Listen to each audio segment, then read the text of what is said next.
Hey everyone, welcome back to Workforce Charm, a channel dedicated to guiding individuals from career stagnation to growth and fulfillment. Today, we're diving into something super important, how to find a career you actually love. If you're stuck in a job you hate, or maybe you're just not sure which direction to take, this video is for you. We're going to break down a super simple step-by-step guide to help you figure out what your ideal career path might look like. Let's get started.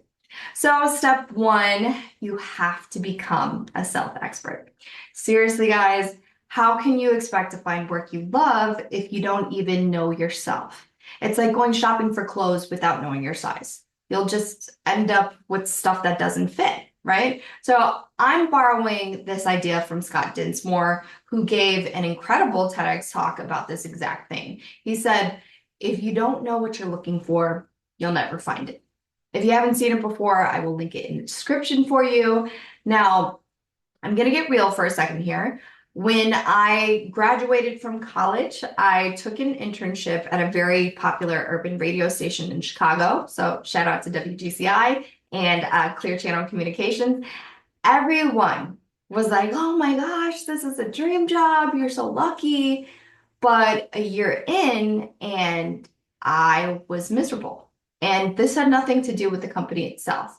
I was like, why does this feel so off? The answer, I hadn't done the work to figure out what I actually wanted. I just went with what looked good on paper. So that leads me to knowing your strengths. Dinsmore talks about knowing your strengths as a starting point. Ask yourself, what am I naturally good at? And no, this doesn't have to be something flashy. Maybe you're great at organizing things, or you're the friend that everyone comes to for relationship advice or spiritual advice. So write these things down. Personally, I did the Strengths Finders 2.0 test, and I will also link the resources for this down below. But yes, I totally recommend it. It helped me realize that one of my strengths is connecting with people and just breaking down complex ideas into simple terms, which, hello, YouTube, is what I do now. So that's why identifying your strengths is key. It gives you insight into what jobs could align with what you naturally bring to the table. Next, think about your values. What truly matters to you? Is it financial security? Is it work-life balance? Is it impact? This is super important because if you end up in a job that clashes with your core values, you're going to burn out and you're going to do it fast. For example, when I was working at that radio station, one of my core values, though I didn't realize it at the time, was growth and development. But the job was so formulaic that it just ended up draining me. And that's why I always tell people, get real about your values. Know what's important to you now so you don't feel stuck later. And if you're unsure of what your core values are, I do have a quiz that can help you identify yours below. So make sure you check that out. Okay, now that you've got a better sense of who you are, let's move on to step two. Reflect on your experiences. Every job or activity you've done, even if it wasn't glamorous, teaches you something about yourself. Scott Dinsmore, who I mentioned before, he recommends that you journal about what you learned from different experiences.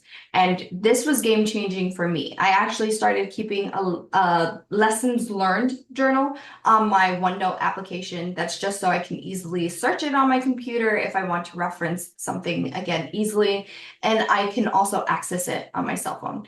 But I jot down notes like, loved brainstorming with the team today, or felt drained by event coordination tasks. So that sounds simple, right? But when you look back, patterns start to emerge. So look for the tasks or activities that energize you versus the ones that drain you. Did you love leading meetings or collaborating on creative projects?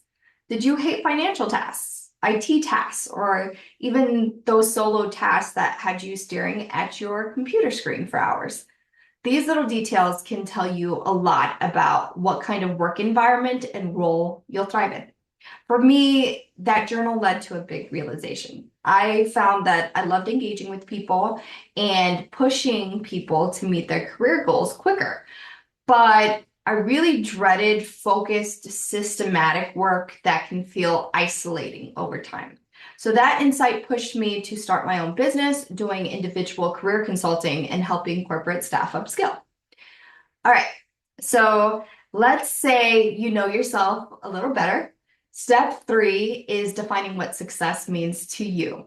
And no, I don't mean what success looks like on Instagram because, spoiler, that's usually fake.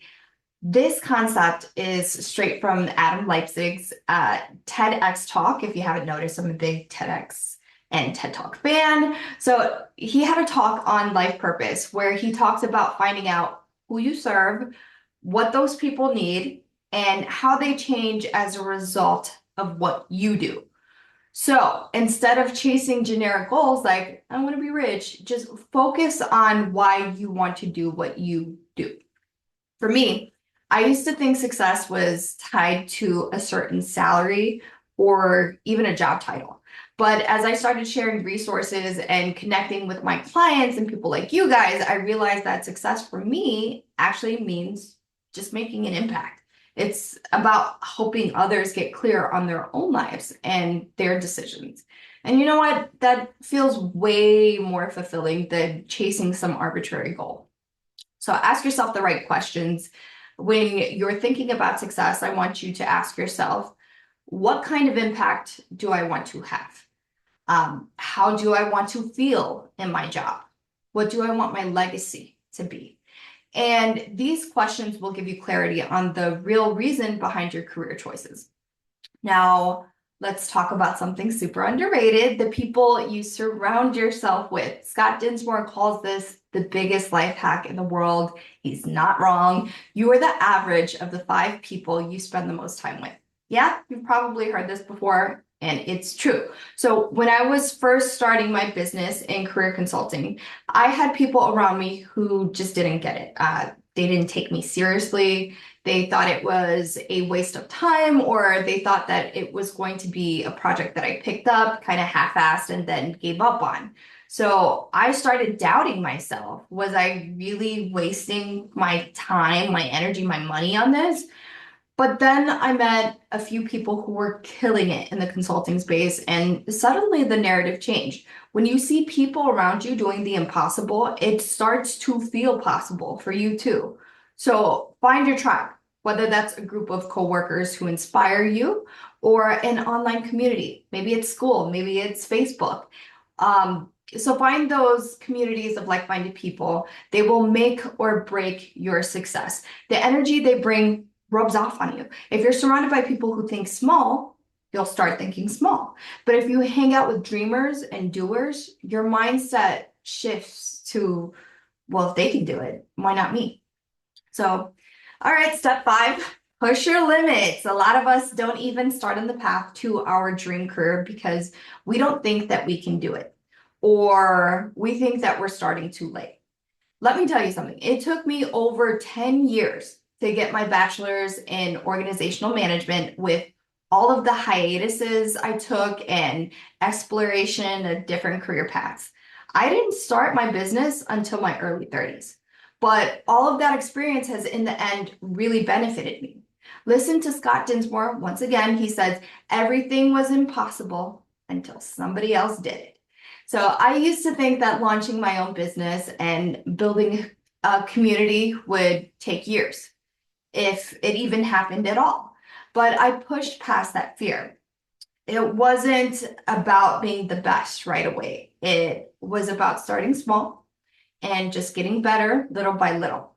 And you know what? The first course that I ever put out there helped about 5,000 professionals in less than 6 months. So the key here is to start with small steps, whether that's signing up for a class, working on a side project at work, or even just networking with people in the field that you're interested in. Just take action. So finally, step 6, know your why and who you serve. This one's from Adam Leipzig's TEDx talk again, and it's golden. If you're only focused on you, it's easy to feel lost. But when you focus on who you're helping and how you're making their life better, it gives you a clear sense of purpose. Leipzig encourages you to answer 5 simple questions. Who are you? What do you do? Who do you do it for? What do those people need? And how do they change as a result? So when I reframed my work this way, it became so much easier to stay motivated. It wasn't just, about helping people for money. I was giving career advice to help professionals gain clarity, confidence, and inspiration. So there you have it. Those are the steps to finding a career path you'll love, straight from TEDx insights and my own personal experiences. If you're feeling stuck, remember to start by getting to know yourself, reflect on your past experiences, and push your limits. Oh, and don't forget, surround yourself with people who inspire you. I hope this video gave you the push you need to start figuring out your path. If it did, let me know in the comments below. And if you haven't already, hit that like button, subscribe, and ring the bell so you don't miss out on any future videos. Thanks for watching, and I'll see you next time.